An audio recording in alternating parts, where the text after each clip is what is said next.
Babe, did you hear that Game of Thrones Season 8 finally has a release date? That's right, Game of Thrones Season 8 finally has a release month. I previously speculated that it would be in the very last Sunday of March, but it turns out it's going to be coming to our screens in April of 2019. Now, we still are about 60 days off from a trailer, but not to worry, I'm sure we're going to be getting some sort of teaser around the first day of winter. All that aside, in this video, I'm going to discuss an in-game scene that involves Jon Snow, Daenerys, and the Night King. Now, this scene supposedly takes place in episode 5, but as always, take this information with a grain of salt, and here's your spoiler warning.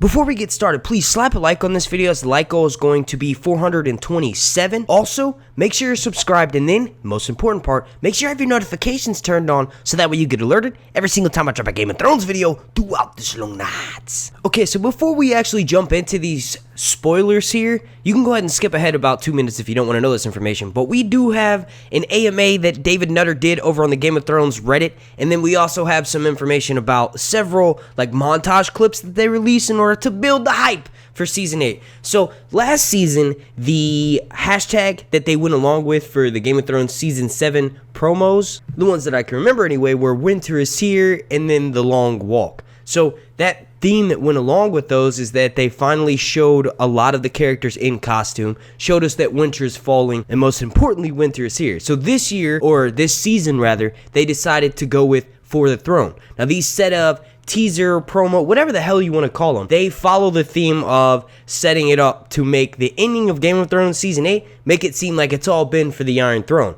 Now most of us, if you're not just a casual show watcher, most of us know that that is a giant misdirect. And it's like, there's no way that every single thing, every single death, betrayal, all that nonsense was all for the Iron Throne. That's not at all what this story's about. This story is about how terrible war is and how the ultimate game that's being played between these kings and these queens means nothing in the end because they all need to come together or they're all going to die, and every single hardship would have been for nothing. So continuing on their normal theme of trying to intentionally mislead us even all the way into this final season, well, that's to be expected. There's no way that we can really take anything the trailers say, you know, how misleading those could be, but also what the actors say. They're trying to giantly mislead us into this final season so that ultimately when the final scene or when the final moments go down, we're all going to be pleasantly surprised and no one will really see what's coming. That's what made this show famous. So why would they do anything different when it comes to the marketing campaign? Now, most of that footage was recycled from previous seasons, and it was exciting to watch it again, but I had to look closely to sort of find the info that, you know, maybe will either help us predict the premiere or combing over the footage to see if maybe they slipped in one new scene. My attempts to do such a thing were pretty much fruitless. I wasn't able to get nothing from this. You guys go ahead and head over to the Game of Thrones YouTube channel, rewatch those trailers 100 times like I did, and maybe see if you picked up on something new, but I'm like 99.9% sure there's no new footage in there. What I did pick up on rather, was the description. Now, the description itself, nothing special there, but when it lists the lines, you count those, and that's 6, the same amount of episodes that there's going to be in the final season. Now it says every battle, every betrayal, every risk, every fight, every sacrifice, every death. So if you want to, okay, go ahead, that's out, fuck it, I'll go ahead and say it. Toss on your tinfoil caps, please. But we could take from that is that in the very first episode, there's going to be a battle. In the second episode, there's likely going to be multiple betrayals. The third episode will likely be the risk with some of our main characters doing something like maybe Jon Snow going to trust Cersei. The fight, episode 4, that lines up with around being, you know, the major battle of the season. Will likely get something that's comparable, if not even better than Battle of the Bastards. Episode 6 being sacrifice, of course, and then the last one being death. We're probably going to have most of our major characters die in the final episode. But like I said, super tinfoil caps for that. I wouldn't really put too much weight on that. Now let's jump into these delicious, nutritious spoilers to help hold us over for the long nights. Now I'm going to say it one more time. These are to be taken with a grain of salt and are most likely huge chunks of horseshit. Okay, so saving you guys the backstory on this leaker, but basically this is a leaked in-game scene that's supposed to take place in Game of Thrones Season 8, Episode 5. Now I'm going to read you the description. Daenerys and the Night King are battling it out. Now, this person means this is a Dance of Dragons, or Dance of the Dragons 2.0. Quick refresher for those who aren't as book savvy, but basically the Dance of Dragons was this civil war during the Targaryen rule of the Seven Kingdoms. It was a war of succession between Aegon II and his half-sister, Rhaenyra. They fought over their father Viserys I's throne. Not too shocking here, but both of them felt they had a stronger claim. During this time frame, there were massive dragon battles, and that's probably what this person meant when they typed that this battle between Daenerys and the Night King on top of Viserion and Drogon is going to be very similar to that, like a 2.0 version of it. Now, he also mentions that it's going to be times 10. He says this is just after the biggest 55-night-long battle in episode 4. He also mentions that a third of the CGI budget was spent on just this one scene. Now, this sequence is said to be about 9 minutes long, and that it's non-stop, meaning we see Daenerys fighting the Night King for 9 minutes straight on screen. I got goosebumps, even though this is likely horseshit, but at some point during the air fight, Drogon grabs Viserion by his neck, and flames come shooting out and are apparently inches away from Daenerys' face. It melts off her new saddle that apparently she equips in Game of Thrones Season 8, and the straps on it begin to melt, and then she starts to slide down Drogon's neck toward the writhing in pain Viserion. She manages to slip to the side of Drogon and falls about 40 feet to the ground and lands in some snow. The Night King falls to the ground also, but he's still attached to Viserion, so he is slung a good distance when he hits the ground. He does say that the reason why they fall to the ground is because Drogon is successful in killing Viserion. Now, apparently when Drogon falls, he lands beside Daenerys in the snow, and we can see the two of them parallel breathing. Now, it's shown that she's still breathing while his breath stops. We then see Jon running towards the crash site and is stopped by Beric because he's with a group of individuals when he's running towards them. Beric stops him as they get close and tells him that he needs to go defeat the Night King right now while he's wounded.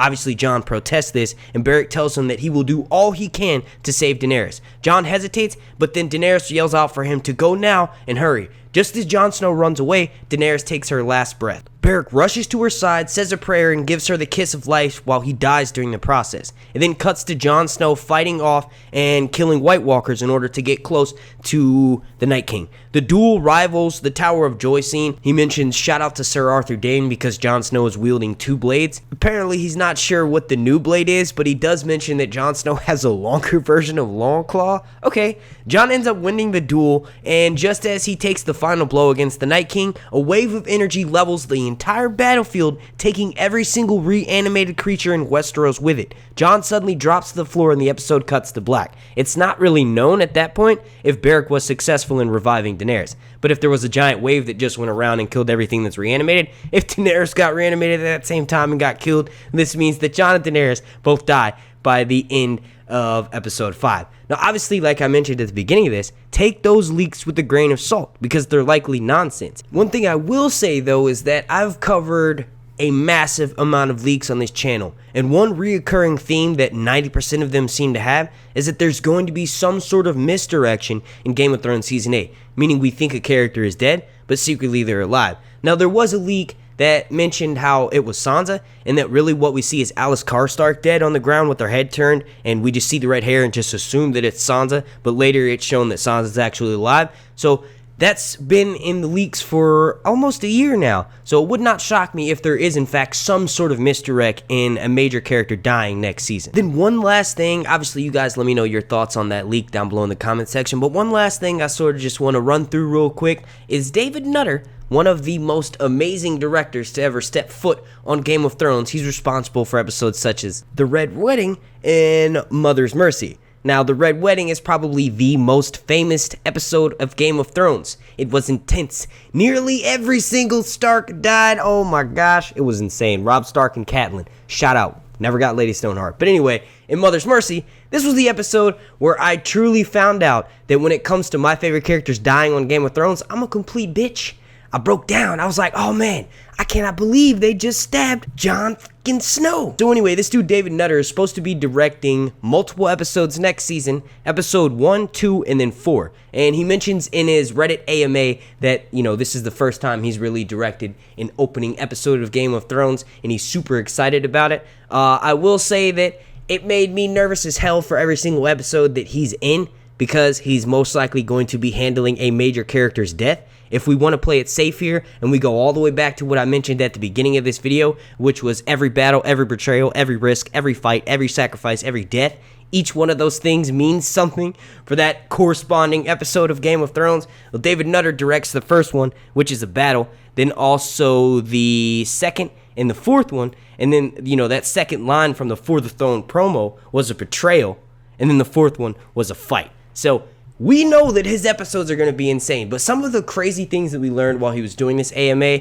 was there might be some time travel, because there was a Redditor who asked if there were any time travel in his episodes, and he said, well, I'll be the first to tell you that I have no time travel in my episodes. And he also said that's the only clue I'm going to give you. So the fact that he sort of worded it that way makes us think that there's going to be a flashback. But one of the biggest things he mentioned is that almost every single episode of Game of Thrones, and this is not verbatim, but almost every episode of Season 8 is going to be over 60 minutes. He said the goal was to shoot for the high numbers, so that's going to be awesome. Then two more things, and I'm going to get out of here. The first thing is that he mentioned how there's going to be some intimate scenes in his episodes, so most likely what that means is maybe a morning after boat sex. Maybe we get a boat sex 2.0 in the season opener. That would be awesome. But he also mentioned that he's never read the books. He doesn't want that to dilute from the writing that Dan and Dave do when he goes in to direct an episode. So he intentionally said that he stays away from the books. And the reason why I mentioned this video is because I want to leave this video with a question for you guys is, have you read the books? If so, what's your favorite moment? And if you haven't read the books, is it because you want to wait till the show's over so that it doesn't make you sort of jaded when you watch the show? Because we do know that the books are more in depth and many people who read those tend to favor them over the show. Let me know all that down below in the comment section. Alright, I want to thank you all so much for watching. If you could please slap a like on this video, as the like goal is going to be 420. Make sure you're subscribed, and then make sure you have your notifications turned on so that way you get alerted every single time I drop a Game of Thrones video throughout this long night. Super special shout out to every single member of my Patreon family over on patreon.com/SirHuntsReviews. I want to thank every single person watching right now. My name's Mark, and April is not going to be that long. This has been Sir Hunt's Review.